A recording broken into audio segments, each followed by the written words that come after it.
Hi everyone, today we are joined by Polly Brooks and we've been working with Polly via her charity Dance Funds. So she's someone I've wanted to sit down and talk with for a long time. She's got an absolutely fascinating story which is getting added to all the time. And I'm really looking forward to having more of a conversation with her. So welcome Polly, thank you for joining. Hi, thank you for inviting me. No problem. I think starting off, it'd be really interesting to know how you set up Dance Fund and where that originated from. Gosh, well, so Dan's Fund for Burns has now been running for nearly 18 years, actually. So I don't know if anyone knows what it is, but basically we're a UK-based charity designed to help anyone who's an adult burn survivor. And it was born out of rather sad and tragic event. So just over 18 years ago, I just got married, actually. So I was a young 29-year-old, don't work out the maths, and young 29-year-old, and I'd married the love of my life. And we'd actually met when we were living out in Hong Kong, but he was from Kent and I was from Surrey. And we'd met on a rugby tour in Bali, side of a pitch, and then we'd got together in one of the nightclubs in Bali. Anyway, cut a long story short, we got engaged at the same place a year later at the Bali Tens rugby tournament. And so shortly after our wedding, when probably we shouldn't have gone whatsoever because we'd just had our honeymoon, we asked for leave from our companies to go back to the same Bali Tens rugby tournament. And we arrived on the island in great spirits, like normal on tour. And, you know, the Saturday was just like a normal day. The boys went and played rugby, the girls hung out at the pitches, and then, you know, we had drinks by the pool. And the usual discussion of let's head into Kuta, let's go and, go for dinner, meet up with some of the other rugby teams. So we headed off and we went to this lovely little local Indonesian restaurant, and there was 10 of us around the table. And we had a lovely meal, and it sort of came time to pay the bill, and the boys were sorting all that out. And I said to the girls, well, come on, we'll just powder our noses. So we went off to powder our noses, and the boys said, well, we'll see you at the Sari Club. So the boys headed off towards the bar, and we were in the toilets, and I remember discussing nail polishes and lots of vacuous things like that with my friends. We then followed on behind the boys and arrived into the Sari Club shortly before midnight, and the boys were kind of standing by the bar. I don't know if anyone's ever been there, but there was this sort of straw hut bar on the right, and Dan, who's my newly married husband, turned to me and said, hey babe, do you want a drink? And those were like the last 3 words he said to me.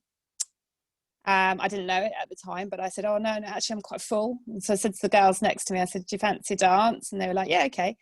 So we went onto the dance floor, which was actually further back into the club. And we had only been dancing for literally a couple of seconds when we heard like this massive explosion. And I just remember someone saying, what's that, a gas explosion? And then suddenly there's like this most enormous bang and like yellow light, and the only way I can describe it to you is like it's in the movies. Like I was literally thrown off my feet like in a vortex. And I remember being chucked up into the air and like thinking, what on earth's going on? And then as I sort of landed down, things were like landing on top of me, like bits of rubble and bits of wood. And I remember just like looking horrified at the fire and the screaming people and just thinking, oh my God, this is it. Like, this is it, I'm dead. And then I thought, wow, I guess at least I'm in Bali. And then within probably a sort of seconds, I realized that my leg was burning. And so I was like, I've got to get out of here, And I was just really lucky that somehow I managed to find some sort of superhuman strength to lift what was a bit of corrugated iron roofing off my head. And although I had like a bit of a wooden beam across one of my legs, I was able to pull myself up and out onto the roof. And I remember getting out onto the roof, and I was wearing these kind of flimsy Vietnamese style wraparound trousers, which they came off as I pulled myself out. And I remember thinking, oh my God, I'm hardly wearing anything. But anyway, that was a fleeting second. And I looked ahead of me and it was a wall of flames. It was so terrifying. And then I looked to my right and there was someone else running across the sort of collapsed in roof towards, like, I guess it was a cul-de-sac. I found out it was a cul-de-sac, but I just saw someone. So I thought, I'll go that way. And I basically ran across this collapsed in roof barefoot. And little did I realize at that point I was actually on fire. I ran and I had to come down this rubble, and then I was screaming, and there was some young Australian boys there, and one of the guys had a rug in his hand, and he just wrapped it around me, and I just wanted to collapse on the ground, and he basically wouldn't let me. So he held me upright, and he was like, "It's going to be okay. It's going to be okay. I've got my friends here." And so I was sort of carried, sort of taken into this sort of area of this cul-de-sac. So next to the Sari Club, there were some other small hotels and restaurants. And basically the main bit of the Sari Club had collapsed over the entrance to this cul-de-sac. And in the end, there was about 70 of us who were injured, trapped in this area, along with quite a few other people who were not injured because they had been in the other hotels and the other restaurants and survived the blast. So it was that point that I started freaking out about Dan and Annika. Annika was my best friend who had been with me, and my other friends that I had had dinner with. And but my main concerns were my husband Dan and my best friend Annika. And someone had a mobile phone, and in those days they were like bricks. And I remember someone handing me a phone, and I rang both parents and both mums I spoke to, and I was just like, "Have you heard from Annika? Have you heard from Dan? Like, there's been an explosion." And at that time we had no idea it was a terrorist attack. We really thought it was maybe just like a accident. I said, "There's been an explosion. They're missing." And my mum was like, "Are you okay?" I went, "Yeah, I'm fine. I'm a bit burnt. I'm fine." And of course, at that point, I had no idea like how badly burnt I was, and I was in shock. So my parents put the TV on, I think, and saw the news and could see the flames and fire on TV, and were in total shock. And Dan's parents were too. Anyway, I don't know how much you want to hear of this, but to cut a long story short, I was there for about 2.5 hours in that cul-de-sac, and used a lot of techniques to try and keep myself sane with the pain. One of them was to count to 100 before I sat up and then sat back down, because my back was badly burnt and I was in a lot of pain. I tried to pretend that I was on my honeymoon beach in the Maldives and that I had actually got sunburnt, and so I was trying to pretend the pain was sunburn, and I was going back and forth using these techniques. They were trying to give me water to distract me, and then I wanted really to pass out a lot of the time, but they wouldn't let me. There was a doctor and a nurse who happened just to be by chance stuck there, and they had told them, "Don't, whatever you do, let her slip out of out of consciousness." So that was going on, and meanwhile I was aware there was a chap behind me whose legs had been blown off, and he was busy writing letters saying goodbye to his family because they didn't think he would make it. After about 2.5 hours, they managed by hand to dig out the road, and I think one ambulance turned up for 70 of us, and there was kind of general ripple of, "Oh God, how are we going to get out of here?" Anyway, the Indonesians started coming in trucks, and we were loaded onto the back of trucks. And my memory on the way to hospital was, as we drove out of the cul-de-sac, little bits of burning buildings was falling on top of my blanket that I was under, and I had a little Indonesian chap sitting next to me just flicking them off to keep me safe. So it was a long haul. I mean, we ended up in hospital in Bali for 24 hours. They did their best, but they were overrun. We were on trolleys in corridors. They ran out of morphine. They basically kept us alive by fluids, and really it was the Australians that saved my life, because they took me on under their wing and flew me to Australia. And so how did that happen then? How did you manage to get the Australian support? Well, there was a chap called Trent Mongan, who, funnily enough, I've since met, which is lovely. He was he was near the Sari Club, but not in it, luckily. But he used to be in the army and in Australia. And so he went into quite military sort of organisational mode. And he was trying to help the evacuation process in the hospital. And he came into our ward and he said, "Right, who's Australian here? Just trying to arrange evacuation priorities." And I said, "What about me? I'm British." And he sort of looked at me, and I remember him saying, "Oh, you're Commonwealth. We'll sort it out. You're Commonwealth. You're coming with us." But of course, they wouldn't let me go until I had a passport. They wouldn't let me leave Indonesia. So all of the people I was with very sadly died that night. I didn't know it at that point, but they had all passed away. But there was another Hong Kong rugby team there, And some of those boys who hadn't gone to the Sari Club found me in hospital. So they went to our hotel, persuaded the hotel to let them into our room, got hold of my handbag with my passport and my phone, etc. And they brought it to the hospital for me. And of course, my little Nokia brick that had, 3-4 word texts on it, all going, "Are you okay?" Like hundreds of messages going, "We're worried. Are you okay?" Because I hadn't taken it out on a night out, because you didn't in those days. Anyway, so I obviously texted people back, and there were various people trying to work out how to get me out. So my company, BNP Paribas, which was my boss in Hong Kong, was busy looking into hiring a private helicopter to get me out. And the British government was sort of trying, but it was the Australians really. They had a much larger percentage of, injured nationalities there. So, but they didn't. It was quite funny because they took me, and then they really didn't know what to do with me. And so we were all flown into Darwin, basically triaged, and then they decided where to send people within Australia, to try and put people close to where they lived, really, because it's obviously a big country. And I remember being in Darwin, and actually the first sort of drugs I got were when I got onto the fighter. It was like an air jet fighter plane with like stretchers. I remember being stretchered in, and that's when they put the morphine into me.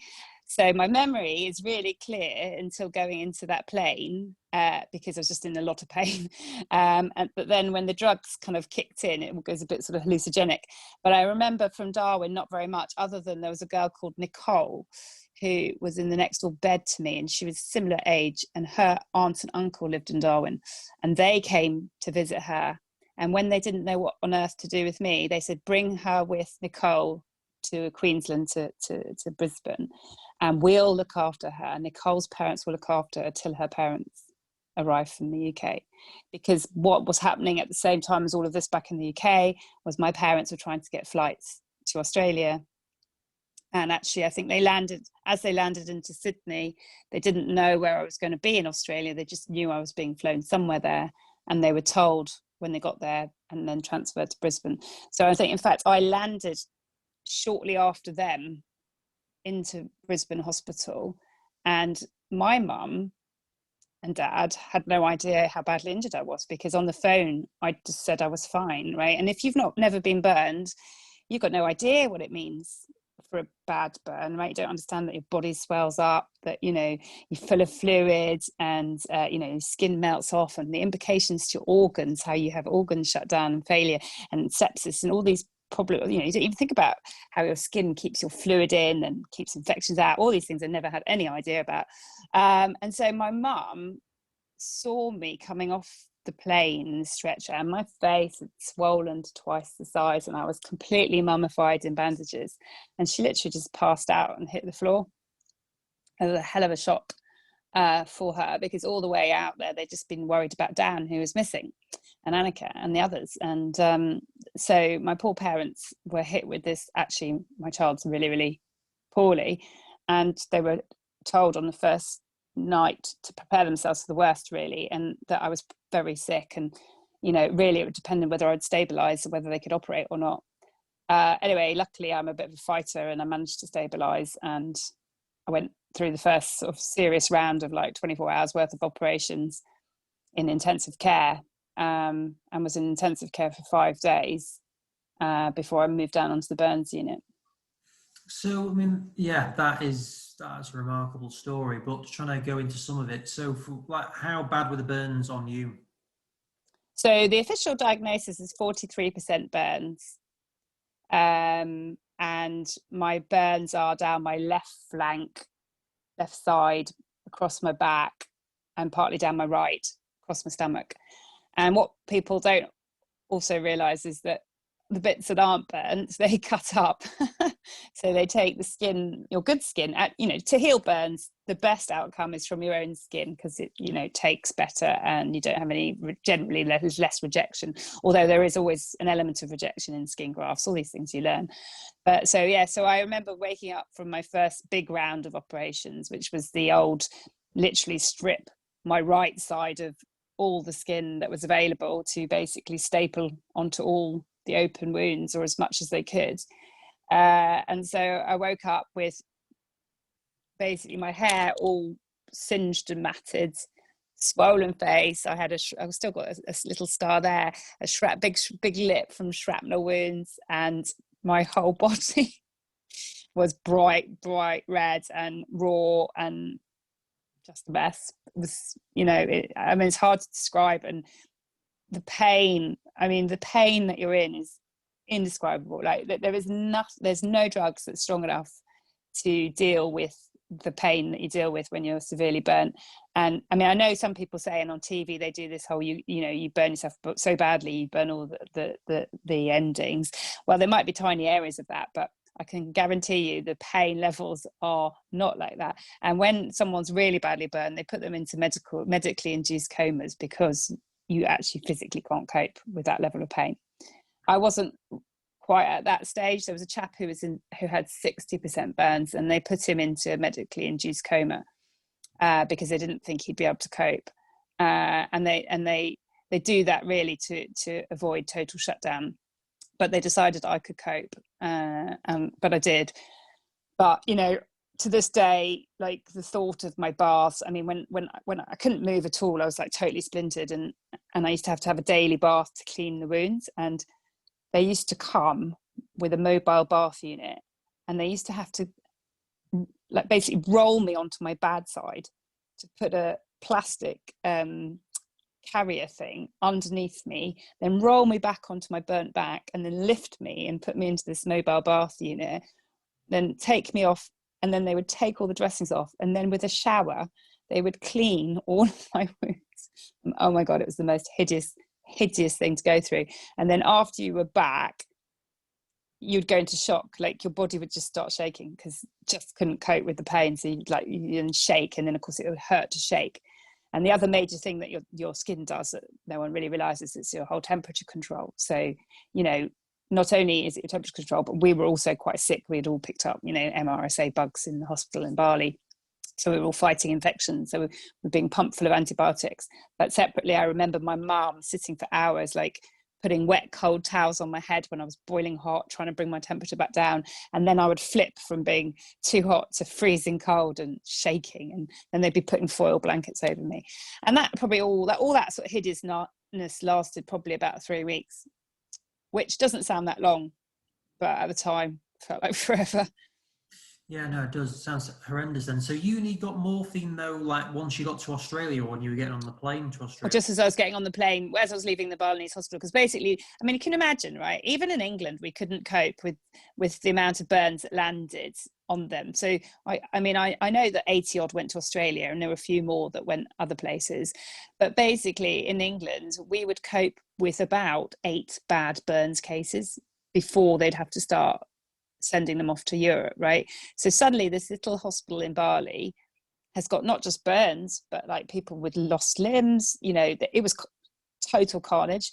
I was actually lying in the corridor quite a while crying, and eventually a couple of girls basically just grabbed a doctor and dragged him to me and said she needs some help because they weren't so badly injured.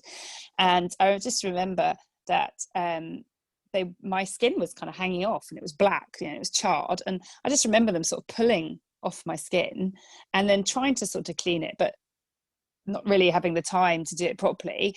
And they put some fluids in, and that was that. They didn't have any morphine left. They'd run out. And I was in this hospital bed, and I had a really sweet little Indonesian guy who didn't speak any English, and he sat next to me for 24 hours solid, wafting this fan because no aircon, and with the sort of pain that you were dealing with, and just it's just horrendous. And then, so I mean, what was the prognosis then? So you were saying that when your parents arrived, they still didn't really know how you were going to fare at the end of it. Yeah, so there is a really sad story actually attached to that. So I arrived at the same time as a 17-year-old chap called Tom, who was an Australian, and my parents met in the kind of waiting area for the intensive care for us lot, and they'd had quite a positive prognosis when he'd arrived. He didn't seem to have as bad burns as myself, but what subsequently turned out was that unfortunately he'd ended up burning inside, so his lungs, he'd inhaled burning hot air. And so sadly, very sadly, in the end, I think we found out about 5 weeks into me being in hospital, I was down in the burns unit by then in my own room, that he never made it out of ICU.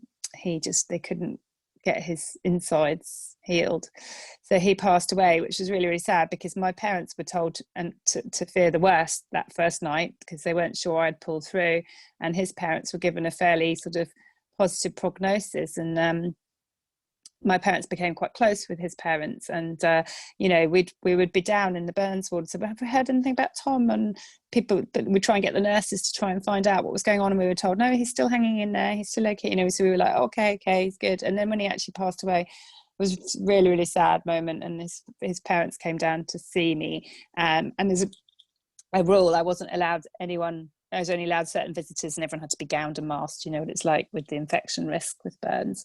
And I was in the isolated unit, but they came down to tell us the sad news. And it just strikes me. You never quite know with burns, and this is what it's a very it's very difficult condition, or difficult accident to deal with, because everyone heals differently, and it impacts so many things. Your skin, like, people die of kidney failure from it. People's hearts stop working.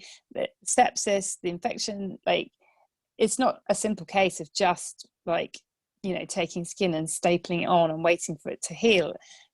And some people scar in a different way. Some people's wounds just won't heal, and some overheal, and you have overgranulation, which is when the skin's just going completely mental, and then you need steroids for it. And I think when we have our burns charity, we have a weekly online chat, and we have people coming on, and they get so frustrated because you ask the doctor, oh, how long is it going to take me to get better, or what my skin to turn this color, or for me to look normal again? And there is no fixed answer for anyone, because even within your own body, different parts heal better than others.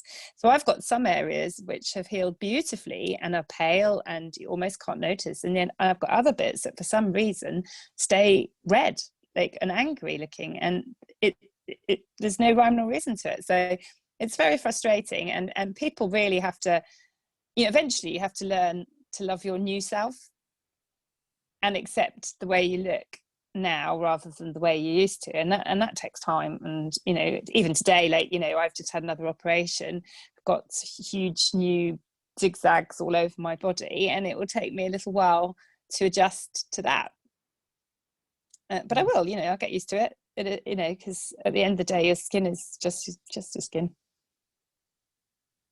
Yeah, I mean, so that you've obviously got all of these problems for yourself, but what's going through your mind in terms of Dan, Annika? Oh, wow. So in the hospital, with that, we obviously, there's still hope, because I got out. So when I got out alive, I assumed my late husband was a very, very fit man. He ran marathons and super fit, played hockey. I just prayed he got out, and we didn't find out for sure that he was definitely dead for 10 days. So we didn't, because basically a lot of the IDing had to be done by teeth and by DNA, unfortunately. And there was a nice story, and the girl Nicole, who was in the bed next to me in Darwin, she then ended up in the next door bedroom to me in the burns unit in Brisbane. Her friends, who she was separated from, they found 2 or 3 days later, because in those days the mobile signals were terrible, not many, it was a very early days mobiles, and they had literally just got separated and not able to get in touch. So she found her friends a couple of days in. So we had that hopeful story to cling to for a bit. So there's always that kind of, oh, well, maybe he's in some other hospital, badly injured, or unconscious, and he just hasn't been found yet. And actually there's another horrible story actually, where someone got misidentified in the hospital I was in, one of my friends, and his name apparently was written on a whiteboard that he was alive, right? And his parents were told that someone had seen his name on a whiteboard, and so they went on this massive search calling every single hospital around Asia and Australia, and just desperately trying to find him. And it was a case of mistaken identity in the end, and he hadn't made it out. So it was very confusing early on. But I think, if I'm honest, probably by about day 5 or 6, I kind of knew if he hadn't been found by then, or if he was so badly disfigured that people couldn't work out who he was, then there wasn't much hope. And by the time we were told, my mother-in-law came, so his mum and dad flew out, and by the time we had final confirmation and she came in to tell me, I think, we all knew, there wasn't much hope really, nearly 2 weeks after. And then Annika took a bit longer. To be honest, because there was 9 friends who died, like I had daily sort of updates, and then we'd find out someone else had definitely died. And there was all the memorials, and I missed a lot of the memorials because I was actually in hospital in Australia for 3 months in the end. I was in hospital for half of that, and then the other half I was doing outpatient, kind of not allowed to fly yet, but they try and get you out of hospital away from infection risk as quickly as possible. I missed a lot of the funerals and memorials for my friends, which was very hard as well. And I had to write from my hospital bed, like, eulogies to my best friend Annika. They actually waited, they kept my husband's body for me and waited for me to get back to England. And so the Bali bombing happened on October the 12th. I flew into England on the 18th of December. And we had his funeral on 21st of December, just very private family, just to kind of, have it done before Christmas for the anniversaries going forward. And then it was a question of, because we had been living in Hong Kong at the time, we had, I think we did a memorial in January. I went back to Hong Kong in February to shut down our lives there, like our flat and our bank accounts, all that sort of stuff. And then in March, so in January, I stood up at St Martin's in the Fields in London and announced I wanted to raise some money for charity, because I was actually blown away with how amazing the nurses were in Australia, and how they, were so caring and, were so tired themselves, but carried on helping us. And I remember them moaning that no one ever raised any money for the adults. It was always the kids that all the money went to. And I said to them, I'll raise you some money. And so when I was leaving Australia, they'd kept the press at bay while I was in hospital, and obviously the press were desperate to speak to this English girl who was in Australia because of the Bali bombing. And so we had a press conference at the airport, and I basically announced to the world that I was going to go and raise money. So then I got back to England and thought, oh God, I'm going to have to do that. So I stood in St Martin's in the Field in front of 800 people and said, I'd really like to raise some money. And the reaction was incredible. Like, people just donated generously on the day, but went off and did, like, mountain climbs and jumped out of planes. And so we realized that there was the possibility to raise quite a lot of money. So we decided to set up the charity properly with the Charity Commission. So that we started that in March, and then by April we were set up as Dance Fund for Burns. And so, like, what's your mindset then? So you've done that though, but like, have you got plans to, like, try and go back to work, or what's your, if you just lost almost everyone, what do you do? Like, what's your first thing when you come back? So when I first came back, the immediate thing was to get well enough to be able to go back to work. That was my focus. So as far as I was concerned, they'd taken my husband, they'd taken my body and my best friend. One thing they couldn't take was my work. And I was a banker, I was a sales trader in the banking world. And my company were brilliant. They said to me, you can stay in Hong Kong, go to New York, go back to London, whatever you want. And my parents were like, oh, you're coming back to England to recover. Because although, my initial burn surgery was in Australia, you need burn surgery for the rest of your life. So I was transferred to East Grinstead on my return, and I needed to go there for pressure garment fitting. You wear pressure garments to keep the scarring flat and help it turn pale. I had to go there for physio and follow-up appointments, etc. And so my initial target for that first year was to get well enough to go back to work, to move back to London. I was initially going to stay at my mum and dad's house forever, become a physiotherapist and get a dog. And then lots of people recommended that you stick to what you know, don't make any major changes in the first 2 years. And it's quite true, because when you're first traumatized, you think this is, you know, you've got all these great ideas, and actually really you just need time to process things and then make sensible decisions. So I went back to my job. They were brilliant, because they realized that I probably couldn't go straight back into full-on trading, so they took me back part-time.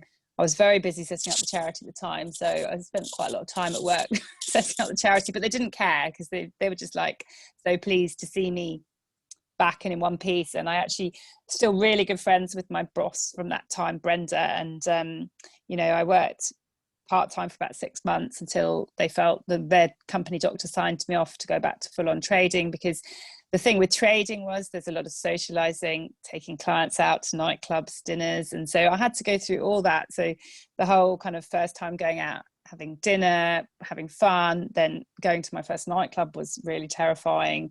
And you know, it's like all these things, you had to do it little by little. I managed to move to London, find somewhere to live, get back to my job. I ticked lots of boxes in those first 2 years, and I got to the end of the second year and I kind of achieved everything I wanted to achieve. And then I knew that I needed help, because I'd been running super hard, super fast at trying not to deal with what had happened to me. So like, keep busy, do the charity, get your house sorted, get your job sorted. You know, my shipment of stuff from Hong Kong, unpack all Dan's stuff, sort all that out, sort out all his estate, you know, all of, you know, the whole thing. All shutting down Hong Kong, the administrative nightmare of moving countries when your husband, you've only been married for 5 weeks, dies. He had no will. We hadn't sorted out anything. So the whole thing was a mess. So it took about 2 years. And then I used to sit and rock in my chair. And then I realized that I needed help. So that's when I decided I would ask for some counseling. And that was the next, I suppose, stage. So I can see stages over the years of my recovery. And that's why when I'm on the helpline with people, you know, in terms of even just the first time I went swimming without wearing a full-on body swimsuit, you know, I said, you have to be kind to yourself, because it all takes time. Like, I didn't become me now overnight. I've had 18 years of dealing with this to find the confidence to be the person I am. And having been through everything I've been through, it has made me far more confident and far more capable. But I've had to dig very deep at times and had some really low points, but it's made me appreciate the high points all the more. Does that make sense? No, absolutely. No, it does. So you've set up the charities, but you're doing that alongside working full time. I was at that point, yes. So when I reached a point where I'd got back into my career and I was successful again and doing really well in my career, it was a very full-on career. So it was like a 13-hour day, and then you'd often take clients out 2 or 3 times a week. I realized I needed to take some time out. So I actually quit my job, and I went and had a year where I was doing counseling, but also I was really, a big thing for me in my recovery was to hold a memorial for all the boys that died. So we put on a really big rugby tournament up in Cambridge, and we had a big international legends match with the likes of Jason Leonard. You're probably far too young to know these people, but like Matt Dawson, Jason Leonard, that era. And we had like 2,000 people come to watch that. We had sponsors, Emirates, you know, I can't remember who else, Bank of Scotland. Then we had a sevens tournament in the morning. So we had a sevens tournament in the morning, and people from all around Asia flew in, because it wasn't just the team from Hong Kong that got hit, but the Singapore Cricket Club boys, a lot were killed. The Taipei baboons from Taiwan, the British, they're all the expats, but you know, they lost some players. So they sent teams over, and then local teams played. So we had that, then the International Legends match, and then we held a black tie fundraiser in the evening. And I was worried that the tournament and the memorial, that's kind of all in memorial of the boys, that it would actually cost the charity money, not raise money. But actually, in the end, because we were so successful with sponsorship and the whole event, we actually raised about 75,000 from that. But when we were organising it, we were worried we wouldn't. So we decided we were going to do a black tie dinner in London the December following it to basically pay for it. Anyway, so in the end, I ended up doing 2 massive fundraisers that year whilst doing all the counselling. And we raised 80,000 at the dinner. So we had a really successful year fundraising. And in fact, I won the International Rugby Board Spirit of Rugby award that year, which was amazing. That was presented to me in a surprise event in Glasgow, so that was really cool. And it was all part of my recovery, because when he died, I hadn't watched my wedding videos yet, because they were sort of done in England, because we got married in England, and they hadn't been flown out to Hong Kong yet. So I didn't feel like that was something I could just put on and watch after a full day of work.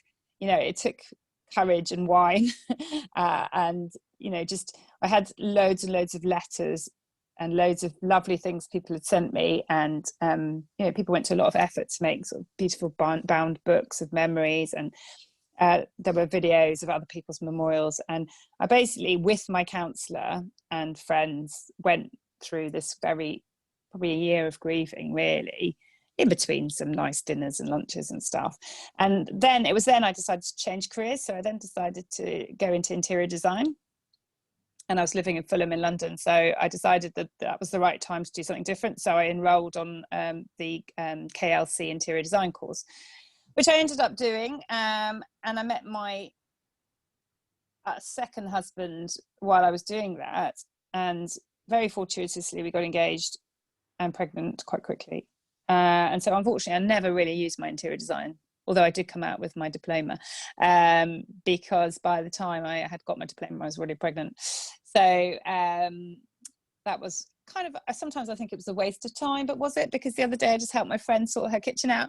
But it was more about a change. I think sometimes with life, I remember someone saying to me, it's like when your life's really badly damaged, you can't try and make it back to how it was, because you always compare. You've got to do new things, like create a new life, look forward, not backwards. And so that was all part of the process. So I don't regret anything. It was very hard work, the course, and it cost quite a lot of money, but it was what I needed to do at the time.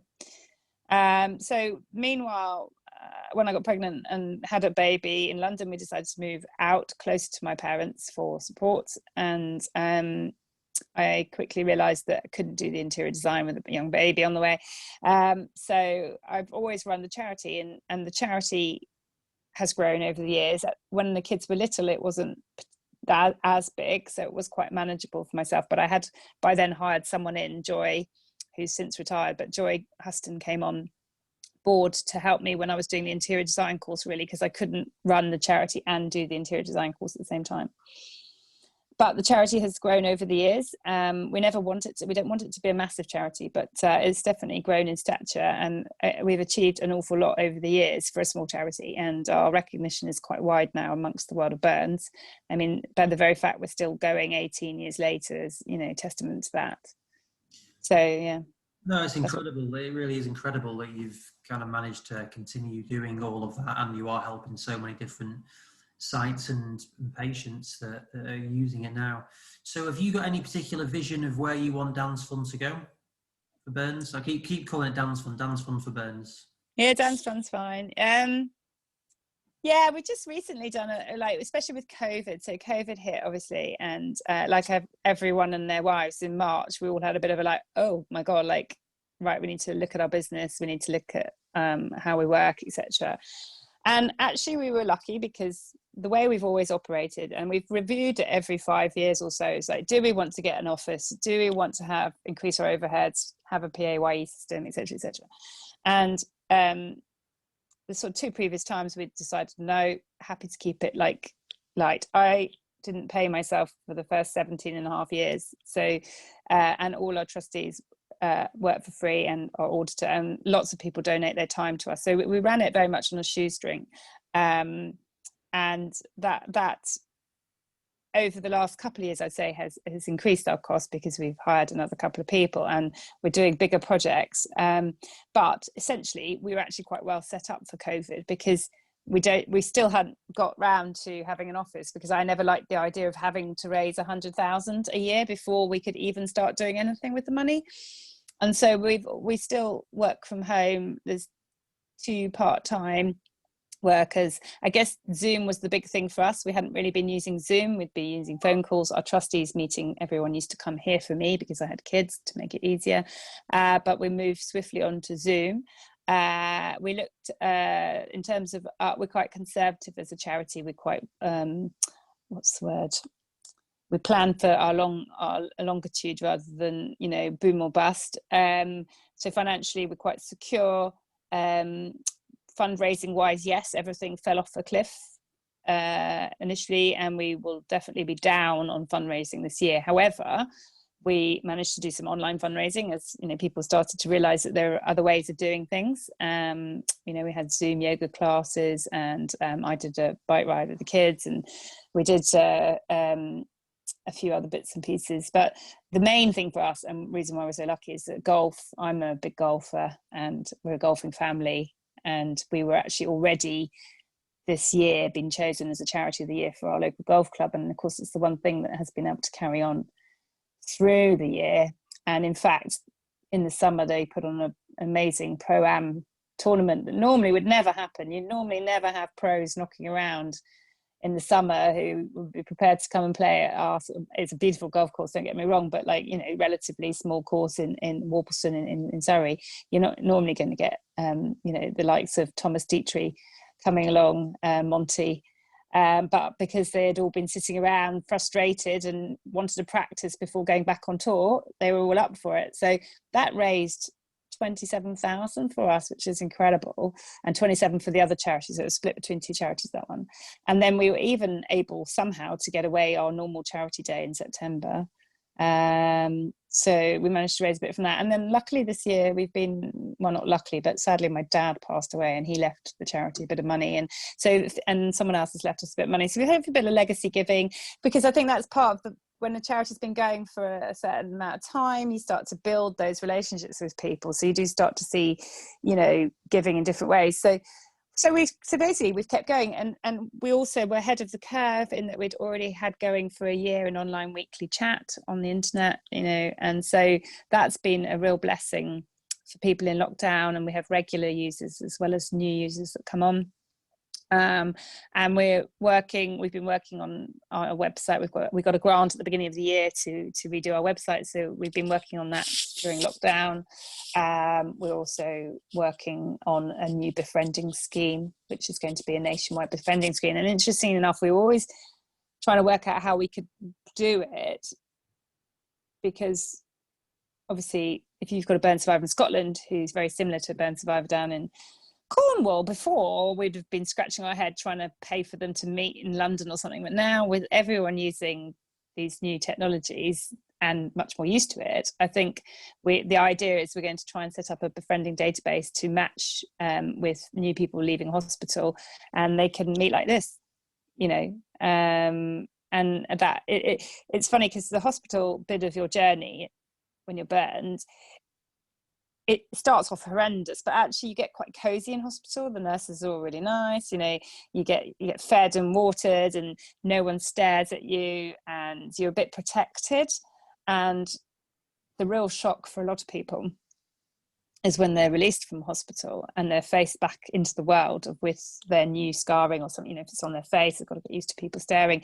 Often people have lost their jobs, you know, because of the accident, or, you know, their job's no longer available because they've been in hospital for so long, or they, you know, we're dealing with a chap at the moment who had he's a chef, and his restaurant had a fire, and now he's too scared to be a chef again. He wants to retrain, and that's something we as a charity help with, and we have paid costs for people to change careers and retrain, etc., etc. So so we were pleasantly surprised that the charity, you know, we haven't really had had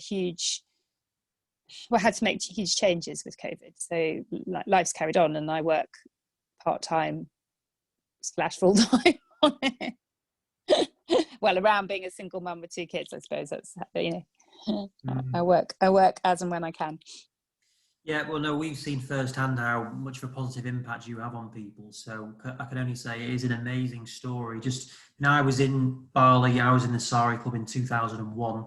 So I remember vividly, I know like how congested that area is, and the only impact that the devastation it could have in that kind of small area. So yeah, I can't even imagine what it was like. But I think today's given us like a massive insight into just some aspect of that. But even then, it still blows your mind of how horrendous that must be. Certainly losing. I know, and what's interesting is I remember when I was living in London when the 2007 bombings happened, and actually in the end, luckily there weren't too many burns because, of course, in England, all the fabrics used in trains and tubes are fire resistant. Everything's top quality here. Whereas, from being in Bali, right, something explodes, it's straw. It's straw and cheap flammable material. And in fact, what happened was our bomb was a van packed full of explosives, white van that they pulled up outside the Sari Club, but the bar was run off gas canisters. So the van exploded and then the gas canisters went up too, and so the whole thing went up like a candle.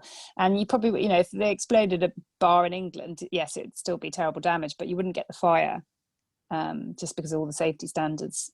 So and I got involved in when they had the Olympics in London in 2012. They were very worried because also that's quite soon after, if you imagine, only 5 years after the London bombings. In the run up to 2012, there were lots of meetings about security, and basically from the burns perspective, it was like I was asked to go along to give my advice in terms of how we would manage mass burn casualties, because triaging, as I said earlier, I think probably the UK can really only cope with 8 or 9 serious burns cases. And I'm talking like 40-50% upwards. And they would then, it was like, how would we then send them off to, Amsterdam, France, Switzerland, and we were just talking about all the coordination hubs were necessary. So I got involved in all of that, and luckily none of it was needed. But, you'd be amazed what's going on behind the scenes. Yeah, no, that's hard to believe that so few can be looked after at any one time with that. But the charity, we're always, as we're always open to ideas at the charity. And so Lymphatouch, we actually have Swansea, Janine Evans had a go with one of your machines, and they approached us, and we trialed it with them and said, okay, we might roll it out, and then we got positive feedback, and then we rolled out the Lymphatouch machines to other units. We're always looking for ideas I like the charity in the sense that one part of our charity, which I do love, is the individual giving to people like this chef, we're just about to help him out. When someone's really on the uppers, their life's just gone upside down, to be given some money right when you need it to try and help sort out your initial problems is just brilliant. But then I'm always looking on the wider scale. So how can we help more people? So that's when things like the equipment come into play. So, by donating each, Lymphatouch to each burns unit, or like laser Dopplers and meat meshers and the other machines that we buy, we're then obviously accessing lots of patients at each place. And then even further, the internet, so the online chat and this befriending service, that sort of, so it's kind of like, I see the charity's got these little just different sort of bits to it, but and I just love it. So I'm always looking for any ideas that how we can help. So. Yeah, no, great. Well, a massive thank you for your time and sharing your story today. It is genuinely inspirational, and it's just hearing what you've been through. So thank you very much for sharing that with us. And it's my pleasure. We'll enjoy following Dan's Fun for Burns story. Yeah, please do. Yeah, thanks again, Polly. Thanks, Andy.